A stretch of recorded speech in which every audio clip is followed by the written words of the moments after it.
il y a eu ce mur et ces deux joueurs, les deux voltigeurs, on revoit là avec Lamar et Sliti qui se sont tournés et forcément ils ont ouvert l'axe du but pour Banse qui vient mettre un coup de marteau sur la tête des Tunisiens. Oh, la détermination d'Aristide Banse au moment de frapper ce ballon, trajectoire légèrement fuyante, Aymen Matlouti ne peut intervenir et le Burkina Faso mène 1-0 grâce au 18e but en sélection du géant Aristide Banse. Ouais, mais Sliti et Lamar ont quand même une grosse responsabilité de s'être retournés sur un ballon à ras terre. Et le ballon qui est passé sous leurs pieds, Xavier. Oh, il va rentrer, quel contrôle et l'accélération derrière en rentrée avec Banse. Oh, c'est le poteau, c'est le poteau qui vient sauver Aymen Matlouti. C'est pas terminé avec ce ballon sauvé sur sa ligne. Cette fois-ci, Barsiam Ben Youssef, ils étaient au bord du chaos. Les Aigles de Carthage. Ils sont dans le dur, les Tunisiens. Ils sont dans le dur face au temps fort des Burkinabés avec Banse qui avait la balle de 2-0 au bout de son pied. Moins de 10 minutes de la fin de ce match. Très bon travail, excellent travail de Bertrand Traoré et la passe fatale, la passe en retrait pour Banse qui avait marqué un temps d'arrêt qui a été suppléé notamment ce dernier ballon sur la ligne par Ben Youssef, mais c'est le poteau de Matlouti qui a sauvé les Tunisiens pour leur permettre encore d'être dans ce match. Ah, on les sentait terriblement reculés. Les joueurs d'Henri Kasperzak, ils ne parvenaient plus à conserver ce ballon. Il n'y avait plus la fluidité dans les enchaînements offensifs. Ils ont arrêté de jouer tout simplement. Et le Burkina Faso en a profité. Il reste moins de 10 minutes pour tenter de réagir et de rester en vie dans cette compétition pour les Aigles de Carthage.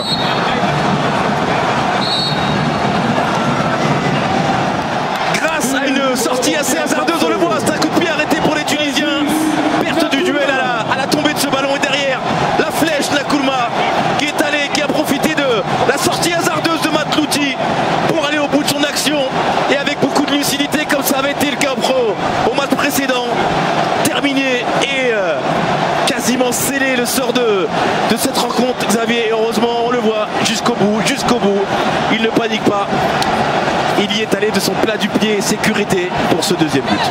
Le 10e but sous le maillot des étalons pour Préjus Nakoulma, peut-être le futur attaquant du Football Club de Nantes. C'est une affaire à suivre dans les prochaines heures, ça c'est certain. Mais le Burkina Faso est en train de mettre un terrible coup à la Tunisie et à tout son peuple. Double changement, on l'a vu avec les entrées d'Akachi et de Saber Khlifa. Ouais, incroyable. Et il y a déviation de Khlifa pour Msakni. Ballon dégagé, ce sera un corner. Faveur des Aigles de Carthage. Incroyable que d'avoir été pris. Ça devient une fâcheuse habitude malheureusement pour les Tunisiens.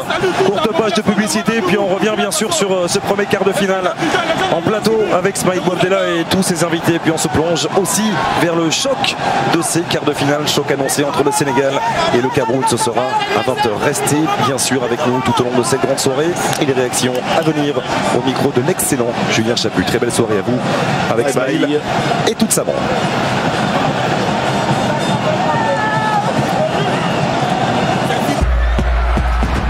Tout au long de cette grande soirée et les réactions à venir au micro de l'excellent Julien Chaput. Très belle soirée à vous avec Smaïl et toute sa bande.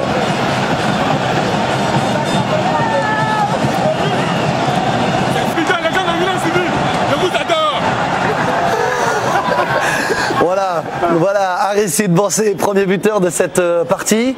Il va être écouté. Quelle victoire du Burkina. Habib, quand on regarde la seconde période, il n'y a pas photo. Le Burkina, physiquement et dans le jeu, a été au-dessus des Tunisiens. Ouais, je pense que la victoire est amplement méritée. À partir de la 60e, les Tunisiens ils ont commencé à baisser le pied physiquement. Et à part sur corner ou un coup de pied arrêté, je ne voyais pas comment ils auraient pu marquer un but. Donc c'est amplement maîtrisé, amplement mérité. Et voilà, félicitations à eux d'avoir rendu le peuple fier. Parce que je pense qu'à Ouagadougou, là, actuellement, ça doit être la joie, le feu. Et je suis content de voir ça. On voit le deuxième but, Patrice Ferry, avec vous, là, quand les Tunisiens vont complètement se découvrir. C'est incroyable. On a du mal à comprendre ce qui va se passer dans la tête de la défense, dans la tête du gardien Matouti. Patrice, comment on peut expliquer cette baisse de régime des Tunisiens en seconde période?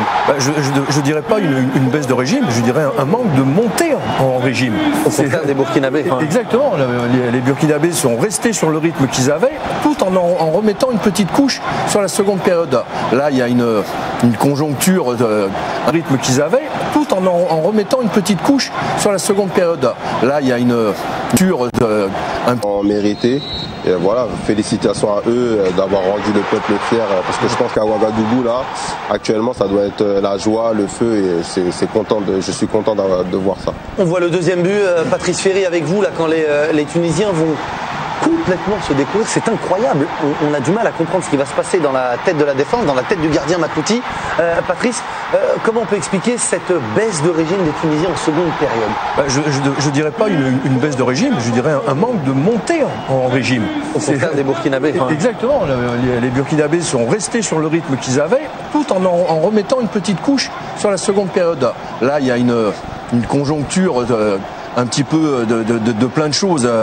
Ali en parlait, il y a le staff qui est en train de préparer des changements, donc on a un gardien qui commande absolument pas ni sa défense, qui fait un choix en plus après terrible. Le capitaine, il doit tout de suite voir quand d'un coup il y a 10 joueurs dans la surface de réparation adverse. Ça commence évidemment, Ali le connaît parfait ce rôle-là, ça commence par le gardien, il doit dire mais de rythme. Ali Adel, on imagine votre déception.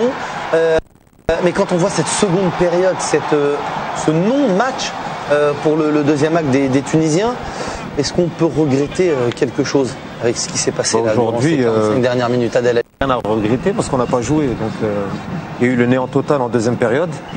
Et, voilà, c'est à l'image de ce corner, manque de communication. Voilà, Ali parlait du changement. Qui allait être fait par Kasper Zak. On n'a pas senti de chef. Oui. Là, vous l'avez ressenti. Non, parce que tu disais. Tu parlais de capitaine, donc.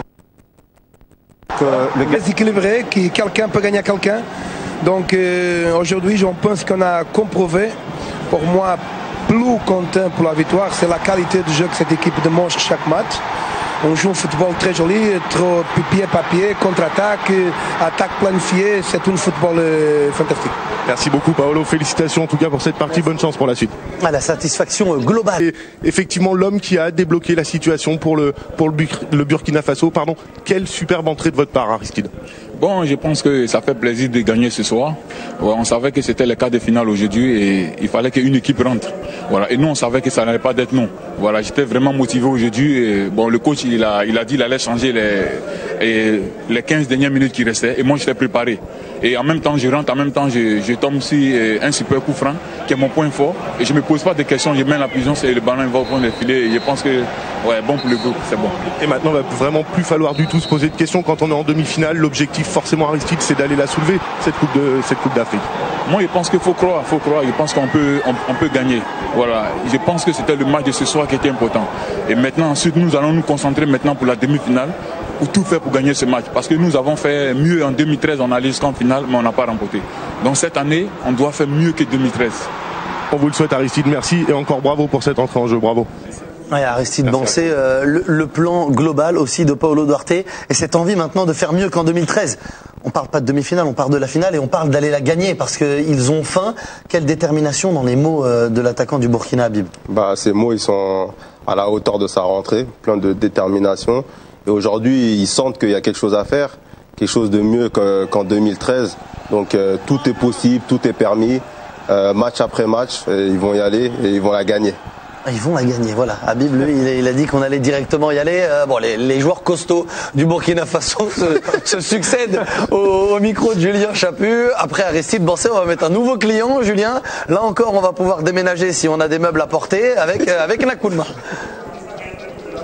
Oui, il n'y a pas de souci, effectivement, avec Préjus Nakoulma. Préjus, je vais juste vous demander de me raconter votre but, parce que j'ai eu des frissons tout à l'heure en tribune. Il a été énorme ce contre, c'était génial, racontez-le nous. J'ai joué le coup, j'ai essayé le coup, j'ai vu que le défenseur il était mal placé, le gardien aussi, et je me dis que c'était mes dernières ressources, donc j'ai vraiment donné des poumons et tout, et ça m'a réussi. Et justement, quand vous êtes à la lutte avec le gardien et que vous finissez par passer, qu'est-ce qui se passe dans la tête derrière? Parce qu'après, il ne faut pas aller la louper, celle-ci. Oui, je me suis dit, applique-toi, juste applique-toi. Sinon, si je la loupe, c'est sûr qu'au pays, ils vont me tuer. Ou si je la loupe et on perd, ça sera vraiment... Mais j'ai joué le coup, même avec les crampes. Et la joie, elle était sympa aussi. On vous a vu avec votre coach là, le long du terrain. Toute l'équipe s'est jetée sur vous. C'était vraiment la délivrance. Vous êtes dans le dernier carré. Oui, c'était vraiment notre objectif, pas totalement notre objectif, mais on a encore un match. Pour nous, l'essentiel, c'est de gagner le prochain match. On va faire le tout possible pour récupérer, parce que vraiment, aujourd'hui, on a tout donné. Et on a vraiment un court temps, donc on fera tout pour récupérer et pour mieux jouer le prochain match. Merci beaucoup, Préjus. Bon courage. Aristide Bancé avec le sourire. Et ce que je voulais dire, c'est que pour avoir été aussi un joueur de côté, la chose la plus difficile, c'est justement quand on mettait un latéral qui n'arrêtait pas de monter. Et là, on a mis quelqu'un qui était là que pour défendre, et c'est ça qui a été la grosse erreur du sélectionneur tunisien ce soir. Mais il faut quand même pas tout mettre, je dirais, sur Abdenour, ouais. Parce que je pense... Non, bien sûr, mais je sais bien, je sais bien. C'est juste aussi pour dire qu'il y a eu un gros déséquilibre entre les joueurs qu'on attendait, ceux qui doivent mener, qui doivent donner la couleur à cette équipe. Je vais dire qu'ils doivent tenir le jeu, et on les connaît, on les a eu représentation. L'entraîneur de Burkina était très fort parce qu'il a cerné ses joueurs et il les a empêchés de jouer aujourd'hui. Il y a un point dans le match qui était assez significatif, c'est la sortie de Razri à la mi-temps et à sa sortie à la 60e à peu près. Il y a beaucoup de choses à dire là-dessus, beaucoup de choses à dire. Donc il s'est passé quelque chose et c'est ça à approfondir, mais c'est pas normal l'attitude qu'il a eue par rapport à ça. Donc faut voir ce qui s'est réellement passé parce que c'est pas normal. À approfondir donc le cas Kazri, le cas aussi peut-être de toute cette animation offensive, parce que c'est aussi offensivement que cette équipe des Aigles de Carthage a failli cet après-midi face aux Burkinabés, les étalons de Paulo Duarte, d'Aristide Bancé et de Nakoulma, qui joueront donc les demi-finales de cette Coupe d'Afrique des Nations. Ce sera soit contre l'Égypte, soit contre le Maroc. Ce quart de finale aura lieu demain soir à 20h sur les antennes de beIN Sport. Habib, vous revenez bien sûr pour la demi-finale. Vous allez regarder tranquillement ce week-end le football sur les antennes de beIN Sport. On va dire au revoir à Ali et à Adel. Merci messieurs d'avoir été avec nous pendant ce Coupe d'Afrique des Nations, avec votre sourire, avec votre joie aussi. L'histoire se répète, parce que 98 on se fait éliminer par le Burkina et là en quart de finale encore une fois avec le même coach. Ouais, c'est dur. Un petit coucou à mon fils Caïs. Voilà. Un gros bisou à mon fils et bonne chance pour demain pour son match. Voilà, c'est ça. Ce sera un petit peu mieux pour la Tunisie. Patrice, vous êtes titulaire indiscutable, donc vous revenez à partir de demain pour le match de 17h. Ce sera pas mal. RDC contre le Ghana. Nous, on va faire quelques petits changements. On va parler sénégalais, on va parler camerounais. On aura aussi Bruno Cherou qui sera avec nous. On essaiera de le tester sur le peu, le bambara. On essaiera un petit peu le wolof. On essaiera de savoir un petit peu s'il arrive à parler quelques dialectes. Vous voyez les Camerounais et les Sénégalais qui sont à l'échauffement. On retrouvera Florent Martin, Daniel Cousin et Baptiste Vendroux pour nous présenter cette affiche gros classique du football africain pour ce deuxième quart de finale. Restez bien avec nous. On fait une pause et on se retrouve dans quelques instants. À tout de suite, c'est la 4 sur beIN Sport.